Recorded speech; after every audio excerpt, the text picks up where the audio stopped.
नमस्कार, मैं हरिंदर। आप देख रहे हैं न्यूज़ 321। इस समय हम आजमगढ़ के खराटी गांव में हैं, गंभीरपुर थाना क्षेत्र में पड़ता है। और हमारे बीच मुकेश चौहान बैठे हैं जो मुंबई नागपुर में रहते हैं। दयालपुर गांव के देवेंद्र चौहान की वहां पे हत्या हो गया है और इनसे हम जानेंगे उस हत्या के पीछे क्या मामला है और कैसे हुआ, क्या वजह है, सब इन्हीं से जानेंगे। क्यों मौके पे ये वहाँ थे। तो आप अपना पूरा परिचय दीजिए। मेरा नाम मुकेश चौहान, ग्राम खराटी, पोस्ट मोहम्मदपुर, थाना गंभीरपुर का मैं मूल निवासी हूँ।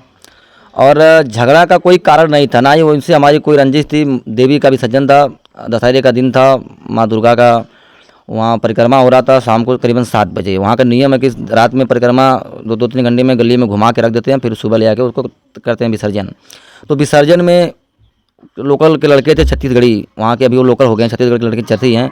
अभी वो लोकल उनके बाप दादा वहाँ पे बना लिए हैं प्रॉपर्टी, और टपरी उपरी सब रखे हैं, अपने झोपड़पट्टी पे रहते हैं और फुल चरसी हैं। उन लोगों के साथ वो लोग डांस कर रहे थे अपने छत्तीसगढ़ी गाने पे, और उसमें धक्का धुक्की होती है। धक्का धुक्की के कारण वो लोग इतने नशे में थे कि बार बार धक्का दे रहे थे। तो देवेंद्र कुमार था और उसके साथ 2 लड़के और थे। तो धक्का धुक्की के कारण बस किसी कारण बस मार हो जाती है, झगड़े हो जाते हैं, हाथ पैर चलने लगते हैं दोनों पार्टी के। मैं थोड़ा कुछ दूर पे खड़ा था, मैं दौड़ के गया, उन लोगों को छुड़ाया। मैं उन लोगों को छुड़ाया, हालांकि मैं उन चर्सियों को ही भी 2-3 थप्पड़े मारा, उसको हटाया। जैसे मैं उनको 2-3 थप्पड़े मारा, ये लोग थोड़ा सा जोश में आ गए। देवेंद्र और मार दिए उनको। देवेंद्र थोड़ा बड़ा था और 2 लड़के छोटे थे। देवेंद्र उनको थोड़ा सपोर्ट पा के हमारा उनको और 2-3 थप्पड़ा मार दिया, 2-3 लात घुसा और मार दिया। तो वो लोग थोड़ा सा वहाँ मार खा गए, थोड़ा नरम हो गए। जैसे वो लोग नरम हो गए, तुरंत मौके के आम पब्लिक आई, पुलिस आया, पुलिस 2 पुलिस लगे थे। पुलिस वाले मेरे को वहाँ से जाने के लिए बोले हैं, मराठी भाषा में। तो मेरे को संदेह हुआ कि मराठी में मेरे को जाने के लिए बोल रहा है, क्योंकि हिंदी नहीं बोला, मराठी में बोला। तो मैं बोला कि चल ये जाने के लिए ऐसा कुछ बोल रहा है, क्योंकि मराठी अपने को आती नहीं है, अपन यूपी वाले हैं। तो मैंने फिर उनको लेकर जैसे आ रहा था, और हमको थोड़ा भी पता नहीं था कि वो लोग घात लगा के बैठे हैं। फिर जैसे 5 मिनट बाद हम लोग डीजे से करीबन 50 मीटर आगे आए होंगे, और वो लोग झुंड से ही निकल के एक बैग अटैक किए हैं। करीबन 12 से 15 लड़के अटैक किए। तो हम लोग एक कतार में नहीं थे, आगे पीछे थे। हम लोग चल रहे थे। मैं देवेंद्र को हालांकि काफ़ी बार कहा भी कि देवेंद्र चलो घर चलते। तो उसने बोला नहीं भैया, अरे ऐसे कैसे घर चले, क्या हमारी गलती है, क्या सब हमें साले क्या मार देंगे, ऐसे कैसे मार देंगे। मैं बोला ठीक है भाई, वो सब चर्ची ना शेर गजड़ी वो सब किसी की नहीं होती हैं खाने पीने के बाद। देवेंद्र चलो। हालांकि हम लोग आ रहे थे 4 लड़के, जैसे सब अटैक किए, हम लोग को चारों के लोगों को ऊपर अटैक किए। 2-3 लड़के मेरे ऊपर अटैक किए, दो लड़के मेरे और थे, उनको ऊपर भी 2 लोग अटैक किए, वो लोग पटक दिए। और हालांकि देवेंद्र को भी अटैक किया। जैसे देवेंद्र के ऊपर अटैक किया, मैं तुरंत दौड़ के मौके पर गया, तो मेरे को 2 लोग पकड़ लिए। फिर भी मैं उनको उठा के फेंकता रहा इधर उधर। अब देवेंद्र को सब एक आदमी उसका नटाई पकड़ के दबा दिया, एकदम नीचे मतलब धक्का दिया, गिर गया वो। और गिरने में उसको कब किसने चाकू मार दिया और कोई देख ही नहीं पाया चाकू कैसे कब लगा, क्योंकि उन लोगों की जनसंख्या ज़्यादा था, वो लोग घेरा बना लिए। तो आप जब ये लोग 10 लोग बता रहे हैं, हाँ 10 से 15 लोग आए, तो आपको उस समय क्या आप लोग भागने का प्रयास नहीं किया? नहीं, हम लोग भागते कैसे, एक्चुअली हम लोग ऊपर हमने भागने का हमें मौका ही नहीं मिला ना। जैसे तो हमला सामने से हुआ पीछे से? नहीं, हमला पीछे से हुआ।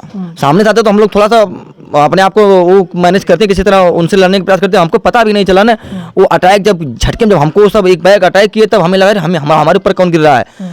तो फिर मैं देखा ये सब तुरंत वो सब हाथ पैर चलाने लगे, गाली गलौज देने लगे अपनी भाषा में। और जैसे वो लोग हम लोग को अटैक किए, क्योंकि हम लोग डीजे से करीबन 50 मीटर की दूरी पे थे ज़्यादा देर। वहाँ से फिर लोग को पता चला, क्योंकि साउंड इतना तगड़ा था डीजे का। देवी में काफ़ी लोग, सबका ध्यान दुर्गा के पंडाल के उधर देवी की तरफ था। साउंड इतना तगड़ा था कि जिसकी आवाज़ किसी को सुनाई नहीं दी। जैसे लोगों को पता चला 2-3 मिनट बाद। ऐसे पता कब चला? जैसे आपको उस समय मार खा गए, क्या मिनट हो रहा था उस समय आपको? मेरे को जैसे वो लोग अटैक किए, मेरे को जैसे वो टच किए, तो मैं तुरंत देखा, मुड़ के मैं बोला अरे ये तो ये सब तो ही लड़के आ गए। तो जैसे मैं बार बार देवेंद्र को बचाने की कोशिश किया। जैसे हालांकि देवेंद्र गांव वाले आरोप लगा रहे हैं कि आप कहाँ थे, आपको कैसा हुआ, क्यों नहीं बजाए।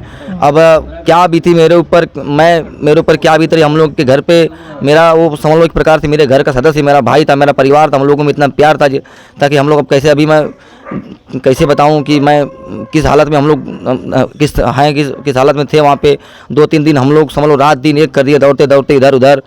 और फिर जैसे वो लोग अटैक किए, मैं भी देवेंद्र के बचाव में हमेशा लगा रहा। हालांकि उन लोगों की जनसंख्या ज़्यादा थी, इसलिए मैं उनको एक को छुड़ाऊँ, एक पकड़ ले, एक को फेंकूँ, एक आगे तुरंत पकड़ ले।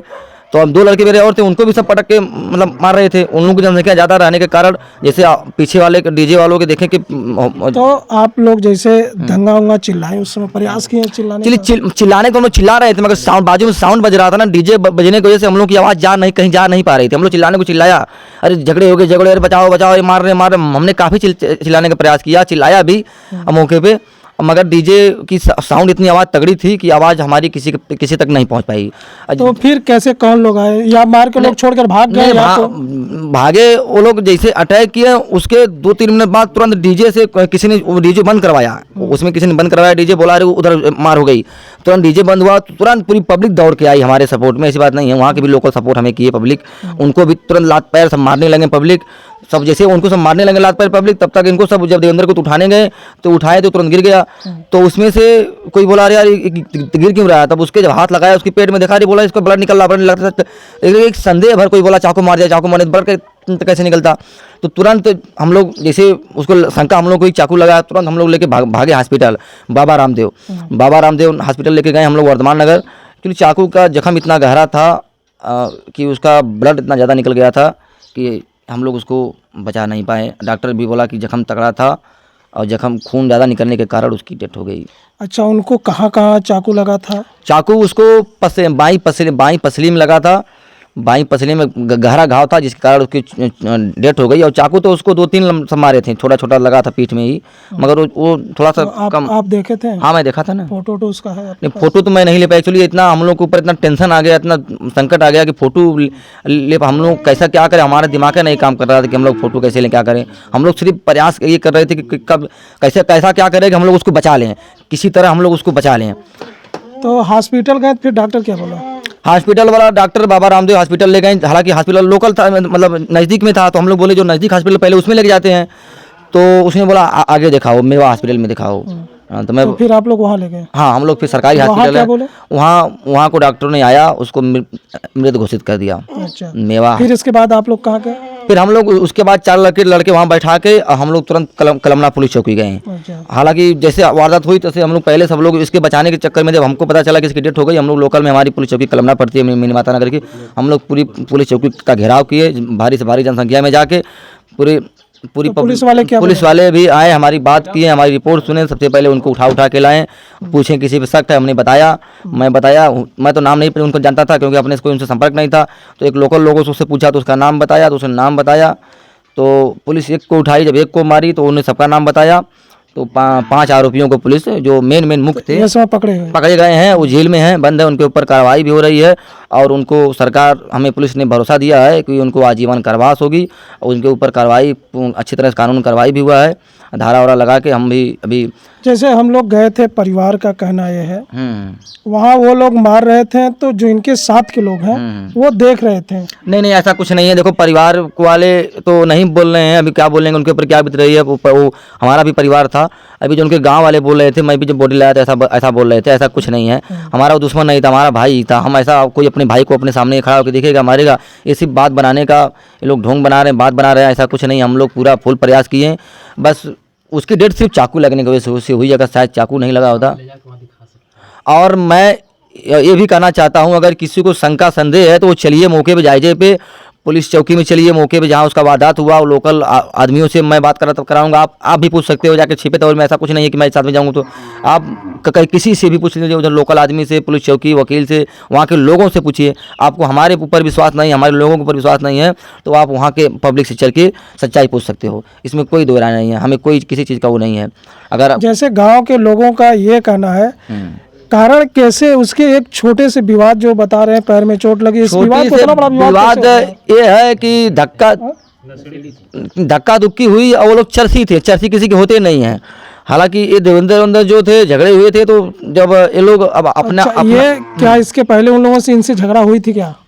देवेंद्र से चाकू मारने के पहले एक बार झड़प हुई थी। अच्छा, चाकू डीजे में उसी समय 10 मिनट पहले झड़प हुई थी, एक बार झड़प हुई थी, मारा हो गई थी। हालांकि देवेंद्र और जब लोग मार कर रहे थे मौके पे मैं भी गया, तो मैंने उनको ही धक्का वक्का मार के गिराया, जो थे नशेड़ी गाली फकर दे के मारा, जो तुम झगड़े करते हो। क्योंकि मुझे पता है कि मेरे लड़के शरीफ है, न दारू पीते हैं, न कुछ खाते हैं, लोग सिंपल आदमी थे।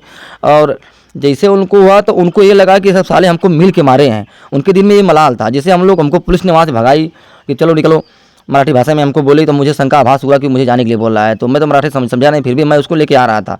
तो जैसे लेके हम लोग 50 मीटर वहाँ से आए, करीबन 5 मिनट बाद, करीबन जैसे हम लोग निकले 5 मिनट बाद थोड़ा सा दूर गए, और देवेंद्र से काफ़ी मैं बोल रहा था चल भाई चल, तो बोलता भैया यार चलेंगे ना, रुको। मैं बोला चल यार ये लोग अच्छे आदमी नहीं है।